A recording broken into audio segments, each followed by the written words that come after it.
am Yusuf Mohammed Hamid Abu Musa, 7 years old. My father is a Palestinian physician working in the radiology department at the nearby Nasser Hospital, and my mother is Egyptian Palestinian. My grandmother is from Sharqiya, Egypt, so my father was able to get Egyptian citizenship through her, and my siblings and I also obtained Egyptian citizenship. I have a sister named Judy and a brother named Hamid. I'm the youngest. On October 15th, there was shelling by the Israeli occupation forces on the Nur al-Shams refugee camp inside Tulkarm city in the West Bank. My dad was working a 24-hour shift in the emergency department. Before he left, I called for him, my mom, and my siblings. I told them I wanted a family hug, for us all to stand together and hug each other. Dad went off to work, and 2 hours later, we heard the sound of shelling. Our house wasn't very far, and Dad started asking where the shelling was coming from, saying he could hear it was close. He called my mom, but she didn't answer. He called again, and when she picked up, he heard screaming. Dad lost his nerves and ran to the emergency room. As soon as he arrived, he could hear my mom's and brother Hamid's voices screaming. Dad tried to calm them and make sure they and his brother's kids were okay. Then he asked my mom, "Where is Yusuf?"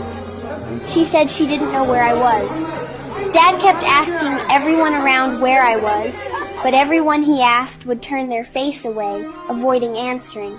Then he went into the resuscitation room and saw a doctor who knew him and me.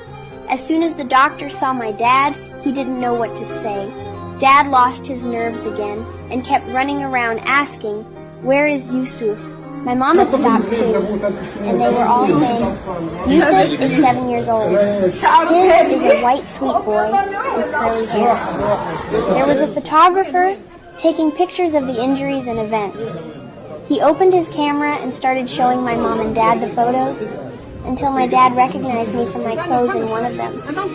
When he asked the photographer where that child was, the photographer just shook his head without answering. Then someone there said, "I was carrying him and took him to the fridge," meaning the mortuary. My dad said, "I'll go see him. Maybe it's not him." But he couldn't walk. He was so scared. When he got there, he saw his colleagues looking at him sadly, and they helped him into the mortuary.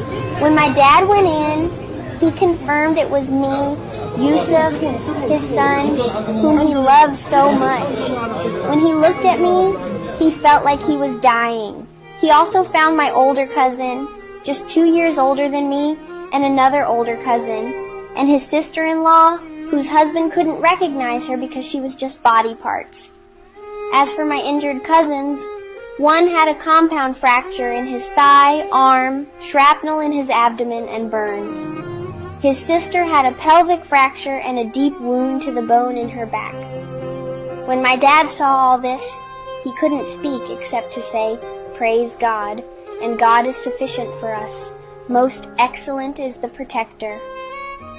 My dad couldn't tell my mom that I had been martyred, because when he told my brother Hamid about me, he had a nervous breakdown, screaming, "I want Yusuf." One of the women there was the one who told my mom. My mom insisted on seeing me, even though my dad was very worried about her seeing my lifeless body, who didn't have to say Mom, but she wanted to see me and kiss me before they buried me. My dad said he lost everything, his family, home, and life, but the biggest loss was me, Yusuf, the baby of the family. He said whenever he would leave for work, I would come hug and kiss him and be the first one to run to him when he got home. While my parents were looking for me, a photographer was filming everything. When he posted the video, the whole world grieved for me and many people cried. They said this was impossible to be just a movie that could win an Oscar because nothing in the real world could break hearts like what we're seeing. My mom and dad loved me so much. They said I was the light of the home, and now the home was extinguished, and the home was no more.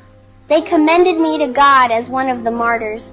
May God have mercy on all our martyrs, and God willing, we will be birds in paradise. God is sufficient for us. The most excellent is the protector.